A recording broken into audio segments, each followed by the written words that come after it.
Chapter 8 Riddle Solved. Now only the moon shone on the snow. Jack looked around for the polar bear. She was gone. Where'd she go? Asked Annie. I don't know, said Jack. He looked over the tundra. There was no sign of giant bear or cubs. Maybe she's not interested in the scientific reasons, Jack said. Annie sighed. She took off her bear mask and handed it to Jack. He put on both their masks into his pack. Now what? Asked Annie. They looked around. The vast billows of the snow ended into the darkness. Jack had no idea where they were. He shrugged. I guess we just have to work and hope for the best. Wait, listen, said Annie. From the distance came howling sounds. They grew louder and louder. Yay, we don't have to wait long, said Annie. The huskies are coming. Now feel the night as the dosage came into view. The seal hunter was running beside it. We're here, over here, called Jack. He ran toward the sled. Annie followed. I was afraid you were lost, said the seal hunter. We were, said Annie. And we got stuck on ice too, but a polar bear helped us. Yeah, said Jack. And we wore your masks and made us feel like bears. Yeah, the mask made us brave, said Annie. She caught her breath. Oh man, wait, said Jack. Annie's words sounded familiar. He took out his notebook and read Morgan's riddle again. I covered the cereal and hide what's true, but sometimes I bring out the college for you. What am I? A mask, Jack and Annie together. The seal hunter smiled. You know, said Annie. It was for you to discover, said the seal hunter, not me. Jack pulled the bear masks on his backpack. Here, he said. Thanks a lot. The hunter took out the masks and put them into the parka. We can go home now, said Jack. Do you mind taking us back to the tree house? Said Annie. The seal hunter shook his head. Climb on, he said. Jack and Annie climbed onto the dosage. Mush, said the seal hunter. Mush, said Annie. Mush, said Jack.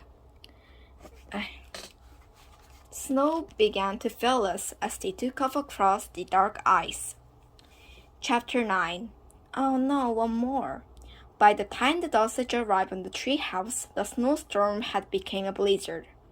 Can you wait just a minute? Jack asked the seal hunter. So we can check something. The hunter nodded. His dogs whined as Jack and Annie climbed through the treehouse window. Jack wrapped the scroll and handed the riddle. He unrolled it. The riddle was gone. In its place was one shimmering word. Mask.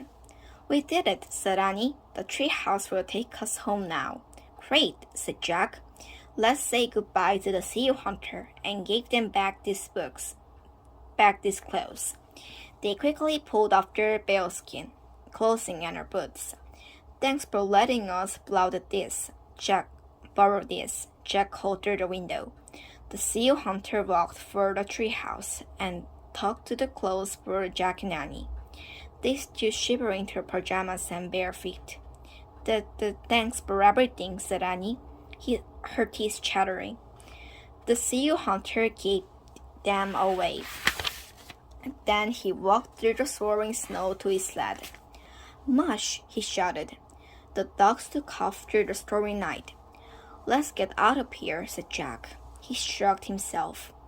Before we froze to death, Annie grabbed the Pennsylvania book that always took them home. She pointed to a picture of the Frog Creek woods. I wish we could go there, she said. They wanted the treehouse to start spinning. Nothing happened. Jack shivered. I wish we could go there, Annie said again. Again, nothing happened. Well, what's going on? Said Jack. He looked around the treehouse. The four scrolls with the soft riddle answers were in corner. Then he saw it, a fifth scroll. Where did that come from? He said. Jack read and unscrolled it. Out in were the words. Look at the letters and first not the rest. Discover the place which you love the best. Oh no, said Annie, another riddle. Okay, let's try come, Jack said, shivering. Look out the letters, the first, not the rest. Okay, the first letters in the riddle are L-A-T-L-T. That doesn't make any sense, Annie broke in. Icy winds battered into the treehouse, snow blowing inside. We have to hurry, said Annie. Jack was freezing. He looked around wildly. Letters. What letters? He said. His gaze rested on scrolls into the corner. Maybe we should look out the letters of the answers, he said. Right, said Annie. They began unrolling the scrolls. The scroll from the adventure under the ocean said oyster. The scroll from the trip to the Wild West said echo. The scroll from the journey to the Africa said honey. The scroll from the Arctic said mask. Oyster, echo, honey, mask, said Jack. Their first letters are O-E-H-M. That doesn't make any sense either, said Annie. Yeah, but maybe we have to unscramble the letters, said Jack. O-E-H-M. They could spell humo or he-ho, said Annie. Or home, said Jack. Home, cried Annie. That's the place we love the best. Jack unrolled the fifth scroll again. The riddle was gone. In its place was the one shimmering word, home.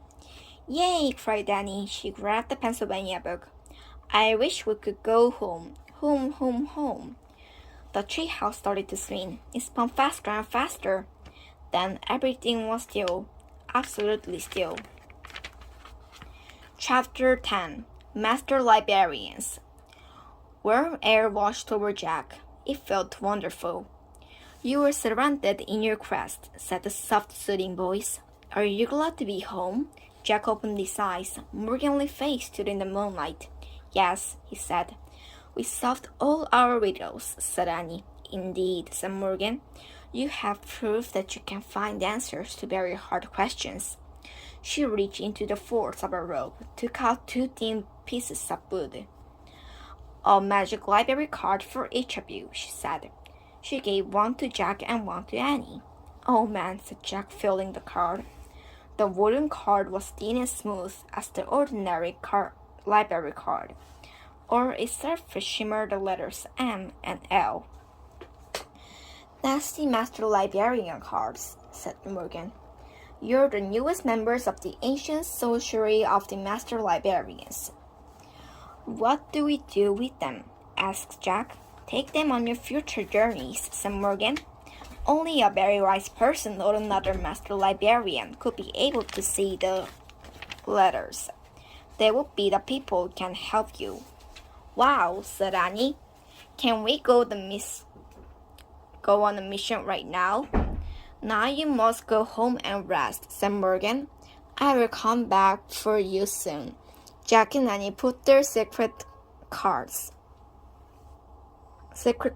in their pockets.